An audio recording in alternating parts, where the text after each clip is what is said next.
और इंडिया जनबंधन की पार्टियों की ओर से जो यहाँ कार्यकर्ता आए हैं उन सभी का मैं स्वागत करता हूँ। ये चुनाव जो होने वाले हैं 1 तारीख को 7वां चरण होगा, अंतिम चरण होगा, पर पहले 2 चरण के बाद ही ये स्पष्ट हो गया था कि इंडिया जनबंधन की पार्टियों को स्पष्ट और जनादेश, निर्णायक जनादेश मिलने वाला है। इसीलिए प्रधानमंत्री ने अपनी भाषा में बदलाव लाया, अपनी रणनीति में वो बदलाव लाए, सांप्रदायिक रंग देने का रोज प्रयास करते हैं और उनकी मुसीबत इतनी हो गई है, इतने भौखलाए हुए हैं कि वो अभी अपने आप को इंसान भी नहीं मानते हैं, अपने आप को भगवान के अवतार मानने लगे हैं। साथियों, ये चुनाव इस किताब को सुरक्षित रखने के लिए कांग्रेस पार्टी, आम आदमी पार्टी, सभी समाजवादी पार्टी, इंडिया जनबंधन की पार्टियां लड़ रही हैं। ये डॉक्टर बाबा साहब अम्बेडकर का संविधान है और ये संविधान में जो मूल सिद्धांत है, जो मूल ढांचा है, पंथ निरपेक्षता, समाजवाद और सबसे महत्वपूर्ण सामाजिक न्याय, आरक्षण के द्वारा उसको सुरक्षित रखने के लिए हम ये चुनाव में उतरे और मुझे पूरा विश्वास है कि चंडीगढ़ की जनता 10 साल से बीजेपी के उम्मीदवार को चुनते आई है, 2014 में, 2019 में, पर आपने यहाँ के एमपी को नहीं चुना क्योंकि प्रधानमंत्री यहाँ आकर कहते थे आप मुझे वोट दे रहे हैं। अभी तो ये निवर्तमान प्रधानमंत्री हो चुके हैं और मुझे पूरा विश्वास है कि अब की बारी, असली बात यह है, अब की बारी मनीष तिवारी, अब की बारी मनीष तिवारी, अब की बारी मनीष तिवारी।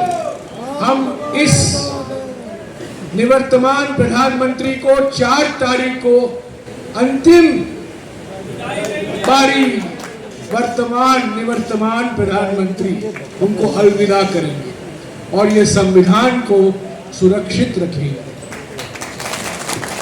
तो साथियों, मैं और कुछ नहीं कहूंगा।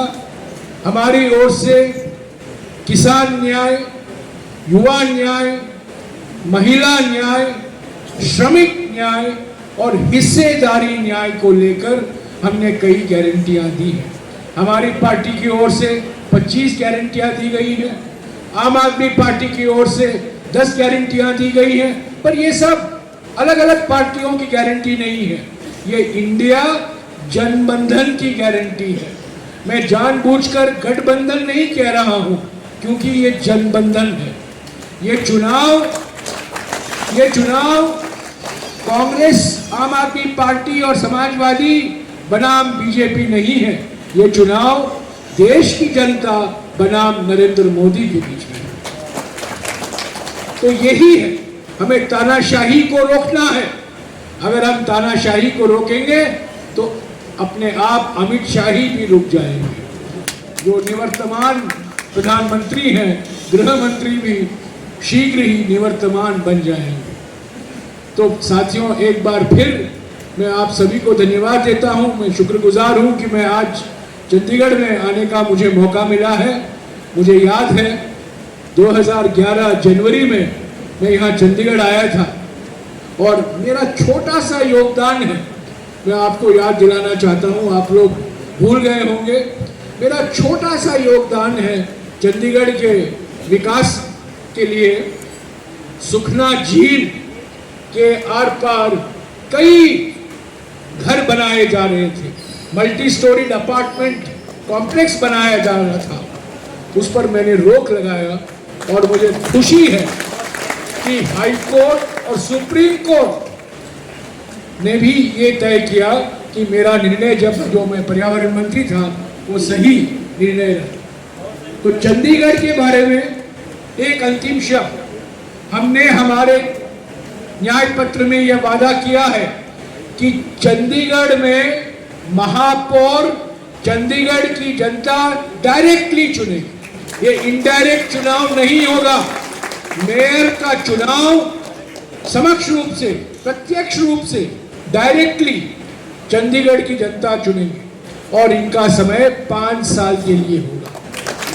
तो ये 30 जनवरी को जो लोकतंत्र की हत्या की गई थी, इस संविधान का हत्या किया गया था, मैं समझता हूं वो अभी इतिहास है। और जब इंडिया जनबंधन की सरकार आएगी, हम संशोधन लाएंगे कानून में, ताकि चंडीगढ़ जैसे शहरों में महापौर सीधे चुने जाएंगे और उनका कार्यकाल 1 साल नहीं पर 5 साल रहेगा। तो इन्हीं शब्दों के साथ मैं गुजारिश करूंगा हमारे कांग्रेस पार्टी, आम आदमी पार्टी, समाजवादी पार्टी और इंडिया जनबंधन पार्टियों की ओर से जो हमारे उम्मीदवार हैं, संयुक्त उम्मीदवार हैं, मेरे अच्छे मित्र, खास दोस्त मनीष तिवारी जी आपको संबोधित करेंगे। जय हिंद।